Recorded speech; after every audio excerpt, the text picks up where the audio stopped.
Pessoal, o nome da pregação de hoje é As 70 Semanas de Daniel. Ou acho que eu vou colocar lá assim: você entendeu errado as 70 Semanas de Daniel. Eu quero lembrar para vocês aqui o contexto de Daniel capítulo 9. E preste atenção, preste atenção. Daniel, no capítulo 9, o texto bíblico nos declara que Daniel percebeu, ao ler a Escritura, mais especificamente Jeremias, que o tempo do exílio estava se encerrando. Por conta do pecado de Israel, Deus, de acordo com a lei, como Deus havia prometido na sua lei, ele espalhou Israel. Ele permitiu que a Babilônia viesse, escravizasse, destruísse Israel. Aqueles que sobreviveram foram levados para a Babilônia como cativos. E o profeta Jeremias havia dito que, depois de 70 anos, o povo iria retornar. Daniel, aqui no capítulo 9, ele entendeu que esse tempo estava se cumprindo. Faltava 2 anos para que isso se concretizasse. E aí, Daniel ora, e ele é ouvido. E o anjo vem e conta sobre as famosas 70 semanas. E aí eu quero que você preste muita atenção no que eu vou falar agora, porque é a base para interpretar tudo que Daniel está falando. O anjo vem e diz assim: Daniel, desde quando você orou, a ordem para ouvir a sua oração foi liberada. E eu vim para explicar para você o que vai acontecer, para que a transgressão seja encerrada, para que Israel seja de fato redimido de seus pecados. Ele diz isso e eu vou ler com você já já. Decore isso, porque isso é a base para interpretar o texto. Essa ordem saiu para redimir Israel. Daniel, ele ouviu as profecias do Antigo Testamento que falava sobre a restauração de Israel. Por exemplo, Jeremias capítulo 31. O profeta Jeremias profetiza que Israel iria para o exílio. Mas ele também profetiza que o povo seria restaurado. E lá em Jeremias 31, o profeta fala sobre a nova aliança. Eis que farei nova aliança com o meu povo. Então o que está acontecendo aqui? Daniel podia ser tentado a achar que o retorno de Israel era o cumprimento final das profecias sobre o reino messiânico. Daniel podia ser achado que aqueles 70 anos significariam a restauração completa de Israel. E aí então o anjo vem e diz: não. Há outros 70. E em hebraico, não é nem 70 semanas, é 70 setes. Mas a tradução está ótima aqui em relação à semana, e nem quero explicar os motivos, mas está correto aqui. Então, 70 setes. Há outros 70, Daniel. Os 70 em relação ao juízo, em relação ao exílio, não completa a obra. Sabe por quê? Porque o exílio não pode redimir Israel de seus pecados. O único que pode é o Messias. E aí, Daniel ouve do anjo sobre as 70 semanas, que tem como foco central a obra de nosso Senhor Jesus Cristo. Essa é a base para interpretar tudo que eu vou falar aqui, tudo que eu vou ler para vocês. Vamos ler então. Verso 20, Daniel 9, 20. Enquanto eu estava falando e orando, confessando o meu pecado e o pecado do meu povo Israel, e lançando a minha súplica diante da face do Senhor, meu Deus, pelo monte santo do meu Deus, o monte onde ficava o templo. Enquanto eu estava ainda falando na oração, Gabriel, o homem que eu havia visto na minha visão anterior, veio voando rapidamente e tocou-me na hora do sacrifício da tarde. Ele me instruiu e falou comigo: Daniel, vim agora para te dar sabedoria e entendimento. No princípio das tuas súplicas saiu a ordem, e eu vim para te declarar, pois és muito amado. Presta atenção na palavra e entende a visão. 70 semanas ou 70 setes estão decretados sobre o teu povo e sobre a tua santa cidade, para cessar a transgressão. 70 semanas estão determinadas para cessar a transgressão, para dar fim aos pecados, para expiar a iniquidade e trazer a justiça eterna. O exílio, Daniel, não vai redimir Israel. O exílio, Daniel, os 70 anos não completaram a obra de restauração em relação a Israel.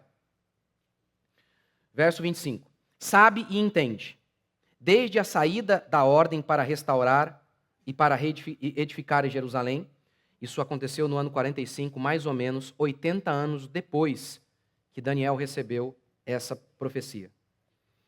Haverá 7 semanas e 62 semanas. Ela será reedificada, Jerusalém, com praças e ruas, mas em tempos difíceis. E depois de 62 semanas, mais as outras 7 semanas, ou seja, 69, e depois de 62 semanas,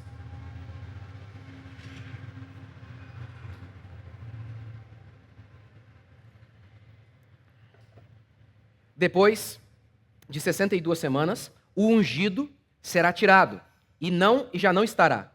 E o povo, ungido é Jesus, e o povo do príncipe que virá, Tito, general Tito, virá e destruirá a cidade e o santuário. Ele fez isso no ano 70. No ano 70, o general Tito veio e destruiu Jerusalém. A tal ponto que a nação de Israel se desfez. Apenas em 1948, Israel como nação se agrupou novamente e se formou como nação. E o seu fim será como uma inundação. E até o fim haverá guerra, assolações estão determinadas. E ele aqui é Jesus, ele fará firme aliança com muitos por uma semana, e na metade da semana fará cessar o sacrifício e a oferta. Por quê? Ora, porque era fundamental que o templo fosse destruído. Por que associar fazer cessar a oferta com a aliança? Por quê? Jesus Cristo diz, eis que farei nova aliança com vocês. Nesse instante, Jesus Cristo é o Cordeiro que tira o pecado do mundo. Jesus Cristo sendo oferta de uma vez por todas, como declara Hebreus, não seria mais necessário aquele templo com oferendas. Haja vista que Jesus é a oferta perfeita e completa de uma vez para sempre. É através do sacrifício de Jesus Cristo, da morte de Jesus Cristo, que a transgressão é cessada. Ou seja, que a culpa de Israel foi de fato extirpada. Vamos continuar? Parte B do versículo 27. E sobre as asas das abominações virá o assolador, até a destruição determinada que será derramada sobre o assolador, que é aqui o general Tito, que destrói Israel, e possivelmente uma aplicação também ao anticristo. Possivelmente. Mas assim, de maneira resumida, isso aqui tem a sua aplicação até o ano 70. Tudo meticulosamente como Daniel disse. E possivelmente, também tendo uma segunda aplicação em relação ao agir do anticristo em toda essa era. Mas essa basicamente é aí a interpretação e eu vou destrinchar isso agora. Vamos lá. Essas 70 semanas que eu vou explicar para vocês, eu quero hoje mostrar como ela se cumpriu meticulosamente, e isso serve para que eu e você tenhamos certeza de nossa fé. Qualquer um de vocês, o mais inculto ao mais sábio, qualquer um de vocês podem defender a sua fé de uma maneira extremamente simples. Homens não preveem futuro. Ainda mais com uma riqueza de detalhes absurda, como esta aqui, como essas profecias. 400 anos antes, Daniel previu, com uma riqueza de detalhes absurda. Você pode dizer para o ateu, você pode dizer para o agnóstico, você pode dizer para o islã, para o muçulmano, você pode dizer para qualquer um, que esta Bíblia é única, ela é a palavra de Deus. A palavra. Não um caminho dentre vários. O caminho. Por quê? Por conta dessas profecias que se cumpriram. Em Jesus Cristo, 300, para ser mais específico. Daniel diz, separa essas profecias das 70 semanas em 3 períodos. Primeiro período. Coloquei ali, William. Da ordem da reconstrução de Jerusalém até a reconstrução de Jerusalém. 7 semanas. Durou mais ou menos 49 anos o período de construção. esses períodos aqui, 70 semanas, se você fizer em números, tudo vai dar 490 anos. Mas se você tentar pegar número precisamente, as contas nunca fecham. Então, isso aqui, os números são simbólicos, apesar de ser muito próximo, pegando aí por anos. Muito próximo, todos os acontecimentos ali esses eventos históricos relacionados a esses números aqui. É assustador até. Mas enfim, o primeiro período é da ordem da reconstrução de Jerusalém até a reconstrução, que ele fala 7 semanas. Depois, segundo período, da reconstrução do templo de Jerusalém até o ungido. Está escrito incorretamente, eu que escrevi incorretamente. É até o ungido, mas são 62 semanas, 430 anos mais ou menos. E aí, o terceiro período dessas 70 semanas, que é a última semana. E nessa última semana acontece o que, diz o texto aqui? A morte do ungido e a destruição do templo e também a nova aliança. Ele vai fazer aliança com o seu povo. Esses 3 eventos acontecem nessa última semana. E é isso que eu vou tentar mostrar para vocês agora, de uma maneira mais detalhada. Vamos lá. Daniel, era ter colocado ali o primeiro período da reconstrução de Jerusalém. Ah, está aí. Primeiro período, então. A reconstrução de Jerusalém. É o que ele fala aqui. Vamos ler no verso 25 novamente. Sabe e entende, desde a saída da ordem para restaurar e para reedificar Jerusalém, até o ungido, o príncipe. 69 semanas, nesse período completo, né? Mas, mais precisamente, entre a reconstrução, entre a ordem para reconstruir e a própria reconstrução foram 49 anos. Por isso ele fala ali, 7 semanas e depois 62 semanas. Essa separação entre esses 2 períodos. Então vamos lá. O primeiro período começa a acontecer no ano mais ou menos 445, quando o rei Artaxerxes libera a Neemias que volte para reconstruir Jerusalém. Vamos ler isso lá em Neemias capítulo 2. Neemias capítulo 2, versículo 1. No mês de Nissan, no ano 20º do rei Artaxerxes, uma vez posto o vinho diante dele, Neemias, né, que está falando aqui, eu tomei para oferecer e lhe dei. Ora, eu nunca antes estivera triste diante dele. O rei me disse, por que está triste o teu rosto, se não estás doente? Tem de ser tristeza do coração. Então, temi sobremaneira e lhe respondi, viva o rei para sempre. Como não me estaria triste o rosto, se a cidade onde estão os sepulcros de meus pais está assolada e tem as portas consumidas pelo fogo?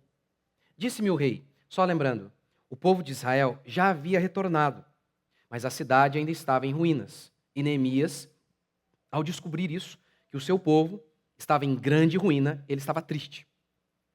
E o rei notou isso. Ele era uma espécie de copeiro do rei. Disse-me, que me pedes agora? Então orei ao Deus dos céus e disse ao rei, se é do agrado do rei, se o teu servo acha mercê em tua... Nossa, que demora. Em tua presença, peço-te que me envies ajudar a cidade dos sepulcros de meus pais, para que eu a reedifique. Até aí. Então aqui é exatamente o que Daniel havia dito. O texto aqui também declara que, verso 25, a cidade será reedificada em tempos difíceis, angustiosos, como declara a versão revista atualizada. Angustiosos. Ou seja, Neemias, o livro de Neemias, declara que realmente isso aconteceu. A perseguição que o povo de Israel sofreu foi tamanha durante a reconstrução que, enquanto eles estavam com uma pá em uma mão para reconstruir o muro, eles tinham uma espada na outra, porque eles reconstruíram a cidade em meio à guerra, em meio ao desafio constante de seus inimigos vizinhos. Por isso, mais uma vez, a profecia se cumprindo. E aqui, realmente, a figura das 7 semanas, ou seja, um período mais curto, 49 anos, que demorou ali para reconstruir Israel. O segundo período, que é da construção da cidade até Jesus Cristo, as 62 semanas, mais ou menos 430 anos, realmente, foi mais ou menos 430 anos desde a reconstrução de Israel ter sido concluída até realmente a vinda de nosso Senhor Jesus Cristo. E aí, como Daniel faz, lembra que Daniel faz a separação, ó, desde a saída da ordem para construir Israel, 7 semanas e 62 semanas. 7 e 62. Por isso que a gente, historicamente, tem feito essa separação. Primeiro período, 7 semanas, desde a ordem para reconstruir até a conclusão das obras. A conclusão das obras até a vinda de Jesus, 62 semanas, um período maior. Por isso, 62 semanas. E aí a gente chega na terceira semana, que é o que tem algumas divergências aí em alguns meios evangélicos. Última semana, morte do ungido, a nova aliança e a destruição do templo. Vamos ler verso 26. E depois de 62 semanas, o ungido será tirado e não estará, será morto. Então veja bem, é depois das 62 semanas. É no período da última semana que o ungido seria morto. É por isso que nós não cremos na interpretação dispensacionalista, que diz que essa última semana diz respeito ao fim dos tempos, aos 45 minutos do final da história humana. Eles jogam essa última semana lá para o final. Por que nós acreditamos que está errada?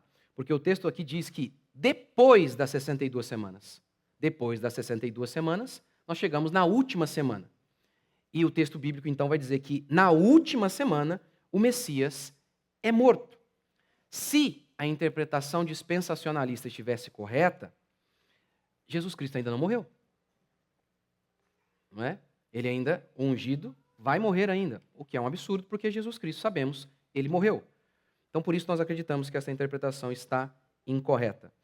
O texto aqui no verso 27 diz assim: ele fará uma firme aliança, uma firme aliança com muitos.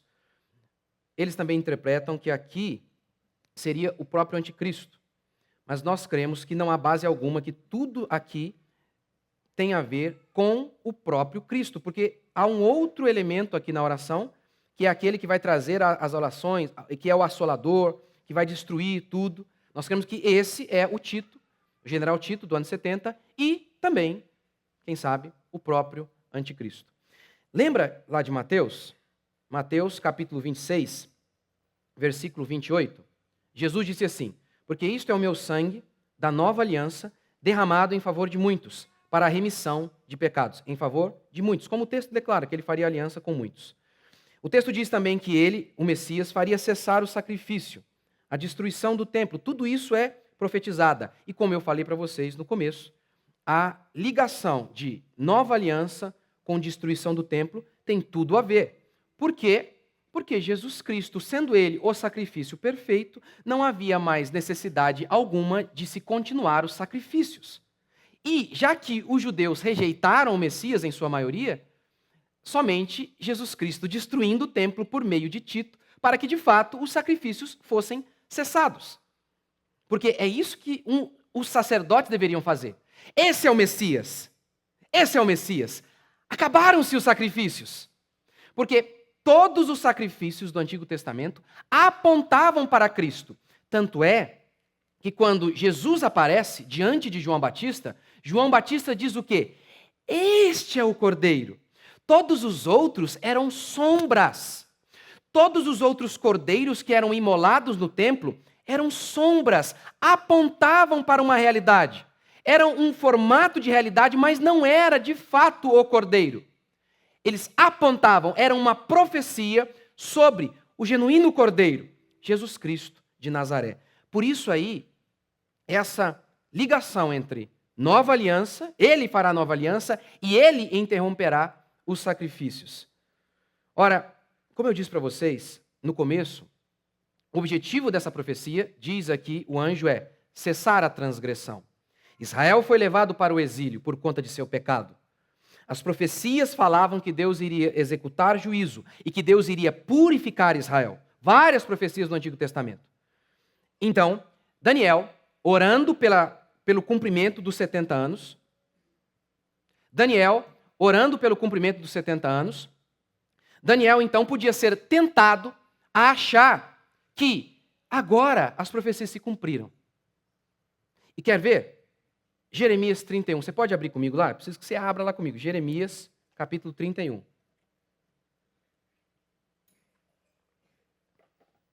Jeremias, capítulo 31.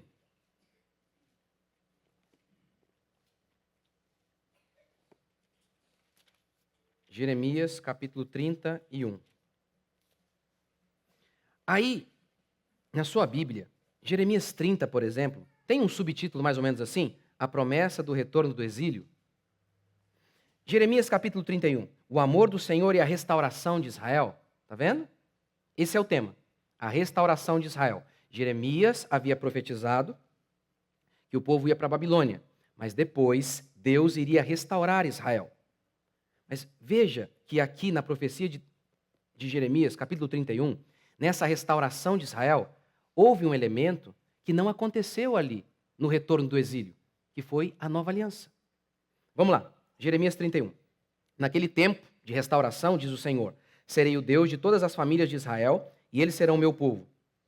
Assim diz o Senhor, o povo de Israel que escapou da espada encontrou favor no deserto. Verso 3, numa terra distante o Senhor lhe apareceu, dizendo, com amor eterno te amei, por isso com fidelidade te atraí. Eu te reconstruirei, e serás reconstruída, ó Virgem de Israel. De novo serás adornada, e com teus tamborins sairás dançando com os que se alegram. Está vendo que o tema é este? Reconstruir Israel. Mas Daniel podia achar, está vendo? A reconstrução de Israel, a volta dos 70 anos, é a obra completa de Deus. E você vai ver que não. Vamos lá, vamos continuar. Verso 5. Ainda plantarás vinhas nos montes de Samaria. Ou seja, vocês estarão na Babilônia, mas não percam a esperança, porque vocês vão voltar a plantar aqui. Deus vai trazer vocês de volta. Verso 6. Pois haverá um dia em que os vigias gritarão nos montes de Efraim, levantai-vos e subamos a Sião, ao Senhor nosso Deus. Pois assim diz o Senhor, cantai a respeito de Jacó com alegria. Verso 8. Eu os trarei da terra do norte, e os reunirei das extremidades da terra. Então, está vendo a profecia de volta? E várias profecias sobre restauração, sobre reconstruir Israel, e há várias outras no Antigo Testamento falando sobre isso. Uma época de prosperidade, que Deus ia restaurar o povo, que o povo ia ser salvo, que o povo ia ser redimido. Então, diante de tudo isso, Daniel podia pensar, agora chegou o tempo. Agora é o nosso tempo. Todas as profecias vão se cumprir. Mas olha que coisa interessante. Verso 31. Dias virão, diz o Senhor, em que farei uma nova aliança com a casa de Israel e com a casa de Judá. É exatamente o que o anjo fala em relação às 70 semanas. E o que se cumpre não naquela hora, mas com a vinda de nosso Senhor Jesus Cristo, a nova aliança. Então aqui, na profecia de Jeremias 31, Daniel está falando da volta do povo de Israel para Canaã, para Israel. E ele deixa algo ali, dizendo, olha, eu vou fazer nova aliança. Daniel vem e diz, o anjo vem e diz, de fato, isso vai acontecer. Onde realmente Deus vai completar a sua obra em relação ao seu povo. Em relação ao seu pecado, a justiça será satisfeita. Ele fará nova aliança. Isso não aconteceu com o retorno, com o cumprimento dos 70 anos. Isso acontece com as 70 semanas, ou com Jesus Cristo morrendo na cruz do Calvário. Ora, vamos continuar, Jeremias 31, verso 32. Essa aliança, ela não será como a aliança que fiz com seus pais, quando os peguei pela mão para tirá-los da terra do Egito, pois eles quebraram a minha aliança. Essa nova aliança terá um caráter diferente. Como assim? Qual era o caráter da aliança do Antigo Testamento? Paulo explica em Romanos capítulo 10, versículo 5. Moisés escreveu que o homem que praticar a justiça, decorrente da lei, viverá por ela. Ele está dizendo o seguinte, aquele que obedecer à lei, toda a lei, sem quebrar um mandamento sequer, será salvo. Esse é o pacto da lei. Alguém cumpriu isso? Não. Não. Por isso, Jesus vem e fala sobre a nova aliança. E aqui é importante falar algo. A nova aliança é o pacto da graça, em que o homem é salvo pela fé. Ela, de fato, acontece oficialmente, cabalmente, completamente, com a vinda de nosso Senhor Jesus Cristo. Mas antes disso, Jesus já havia dado um sinal ou um penhor, que eram aqueles animais, anunciando que aqueles judeus, se acreditassem acreditassem no Cordeiro, eles seriam salvos. De modo que a nova aliança se completa e acontece de forma cabal com a vinda de Jesus. O pacto de ser salvo pela fé acontece de maneira completa com a vinda de Jesus. Mas antes disso, ninguém foi salvo de outra maneira. Todos os homens de Deus, todos eles, todos os judeus que foram salvos pela fé. Foram salvos por crer no Cordeiro que viria, enquanto que nós somos salvos no Cordeiro, pelo Cordeiro que já veio. Mas todos, em todas as épocas que foram salvos por essa promessa da nova aliança, pelo cumprimento da nova aliança. E é isso que está acontecendo aqui. E é por isso que eu disse para vocês que quando você lê o texto, a assolação, ele vai fazer nova aliança, ele vai morrer, ele vai fazer nova aliança, o templo será destruído. Tudo aconteceu. Tudo aconteceu meticulosamente. Tudo. E, na minha opinião, é isso e pronto. Mas eu acho que é possível também que, além disso tudo ter se concretizado, que também haja a interpretação de que essa última semana, também diz respeito a toda a nossa era. Toda a nossa era. Por quê? Porque é muito parecido com o que Paulo vai falar sobre a apostasia, sobre o anticristo e todo esse simbolismo. Então é possível também que tenha essa aplicação. Mas, de qualquer maneira, o que é de fato aqui importante, inquestionável e que ninguém tem dúvidas? Que tudo isso se cumpriu nos mínimos detalhes. Pense na dificuldade para que essas coisas acontecessem. E todas elas aconteceram. Deus move o coração primeiro de Ciro, para que Ciro dê ordem para que se reconstrua o templo. Depois Deus move o coração de Artaxerxes para que ele envie Neemias para reconstruir a cidade. Depois disso, diz o texto que o ungido viria e ele seria morto, e ele então iria fazer nova aliança, e então os sacrifícios no templo seriam interrompidos porque o templo seria destruído. Tudo isso aconteceu. E aqui, veja, a última semana Jesus morre, Jesus faz aliança e o templo é destruído. Que é um período curto, né? A última semana, desde a época do ano 30, mais ou menos, até o ano 70. Tudo isso aconteceu. Assustadoramente, aconteceu exatamente do jeito que Daniel previu, exatamente do jeito que o anjo revelou a Daniel. É por isso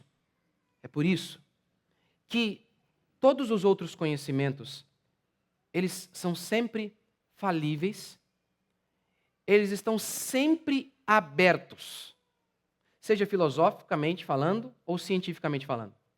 Quando dizem para você, mas isso aqui tem consenso científico e é inquestionável. Estão mentindo para você. A ciência é sempre aberta. Por quê? Lembra que eu sempre explico para vocês? Há 100 cisnes brancos. Se aparecer apenas um homem com um cisne negro, falseou a generalização. Tornou a frase, todos os cisnes são brancos, falsa. Todos os cisnes são brancos, um cisne negro. A ciência é baseada em observação. Como pode sempre existir 1 metro quadrado do universo que não foi investigado, há sempre brecha para que algo seja revisto. Revisto e revisto. Por isso,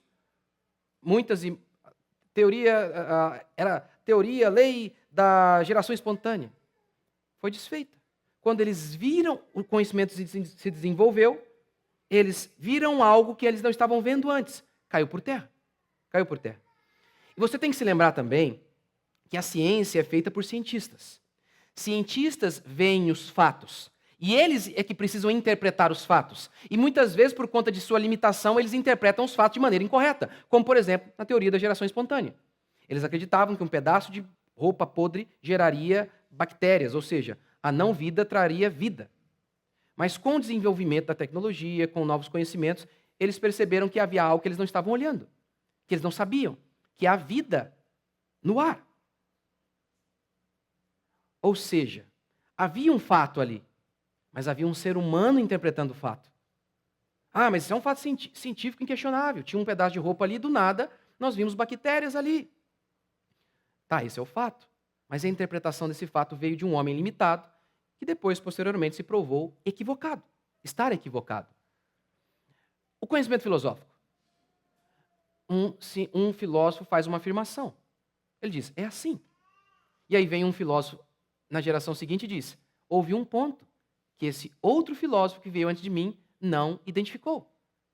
A história da filosofia é a história da contradição, de homens construindo sobre ruínas de outros. Agora, veja o conhecimento de Deus. Ele é extremamente, facilmente perceptível, investigado. Facilmente investigável. Deus disse que Jerusalém seria reconstruída, que o Messias viria, faria aliança, morreria e o templo seria destruído. Isso é conhecimento inquestionável. A ciência é infalível? Não. O conhecimento de Deus é infalível, porque tem a chancela do próprio Deus. Todos os outros estão passíveis de erro. Isso aqui não. Profecia. Homens prevendo eventos 400, 500 anos antes, milhares de anos antes. E tudo acontecendo exatamente como eles disseram. Nenhum homem pode fazer isso. Onde Jesus viveria? Jesus deveria fugir para o Egito. Depois Jesus iria morar em Nazaré. Depois, Jesus deveria morrer fora dos portões. Depois, nenhum osso de Jesus poderia ser quebrado. Enfim, 300 profecias. 300. Com uma riqueza de detalhes absurda. Mentiram para você. Mentiram para você. Quando falaram para você que isso aqui é conto de fadas. Mentiram para você quando fizeram você acreditar que a ciência, a filosofia e qualquer outra coisa são conhecimentos inquestionáveis e extremamente sólidos. Aqui está a rocha da nossa salvação. Aquele que edificar a sua vida sobre as minhas palavras estará edificando sobre a rocha. Aquele que edificar a sua vida baseada em qualquer outro conhecimento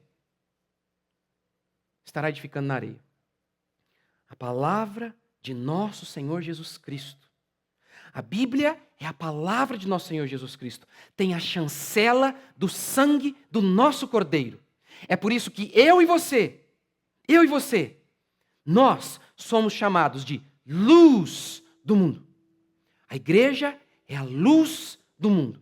Nós é que temos conhecimento confiável. Porque temos a chancela do próprio Cristo. Temos a chancela do próprio Deus dizendo, é assim. Como a realidade é? Como as coisas são? Platão dizia que os homens veem apenas sombras. Eles não enxergam. Não enxergam. Kant dizia, vocês nem conseguem identificar, porque, olha, nem dá para saber as coisas exatamente. Nem dá, ele dizia. Vocês são falíveis, vocês são pecaminosos. Não usa esse termo, né?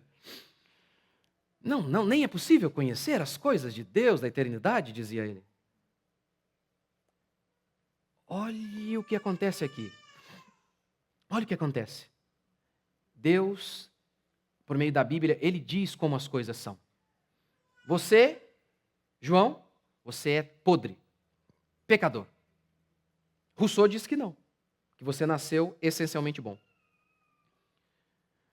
Outros têm as mais variadas interpretações sobre quem a gente é. Mas Deus disse, vocês são assim. Seus filhos são assim. Por isso, você deve criar o seu filho assim. Por que você deve confiar nesse texto? Porque é Deus dizendo como a realidade é. É o testemunho de Deus. É Deus dizendo como as coisas são. Deus não vê as coisas como sombra.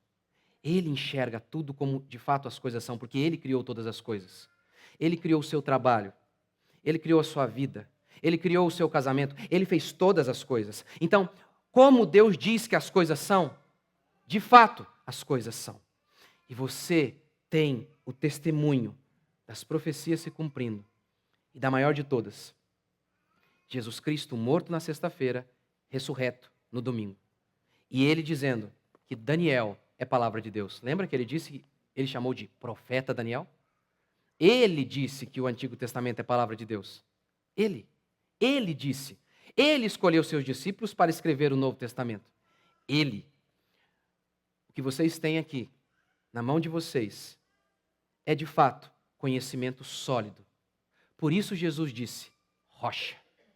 Se vocês edificarem suas vidas com base no que eu digo, vocês estão edificando as suas vidas com base num único conhecimento, realmente sólido, inquestionável e com 100% de chance de acerto. Palavra de Deus. Vocês creem? Vamos ficar de pé?